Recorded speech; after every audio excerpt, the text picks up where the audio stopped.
لا فرماشتك قدسية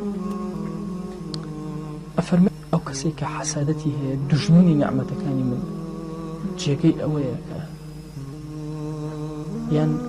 رقي أبيت ولا شيء لقضاوتك من كردوه بريام داوة فأفرمي جل جلاله أما بو فلان كس أو بينا خوش باشا رقي أبيت ولا قضاوتي منك كردوه دجي نعمتك يعني منك أيضا بكي أبخشو أو كسر رازيني بقسمتي من لبين عبدك والله أقل أنفر ما يشتزول لي ورد بينا بيخينا بالي عقيدة أو كسيك حاسدة عقيدة زؤزو نقصان بو چونك مسألة حسادك أما لي طماعي خوي أم لان اللي نادينو أو لان اللي قدينو كبخوار رازين لي خواش تنها لكسر راضي رضي الله عنهم ورضوا عنه لكسر رازيك أولا لخوار رازي بن إنجا لي ورثتو كسيك لخوار رازي نبي أبي حالي تشيبي ابن سيرين أفرمي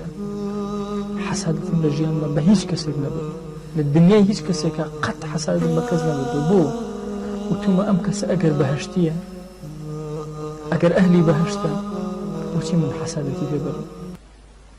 أي أجر أهلي دوزخة وشي حسادة بأهلي دوزخ برم هيش حاجة بوانية نلقى المسلمان حسود بم نلقى الغير مسلمان حسود بم شبكم لمالك برو دوزخم أبا ويا أو كسيكتو حسودي بي أبي لماضي دنيا وتصور مكهم الخير والله جاء روايته أو مالك أبيني حسادتي في أبي أم مالي شر أبي الزور سجدة بري كخوابتوي ندا سباسي باقي كبتوي عطانا كردو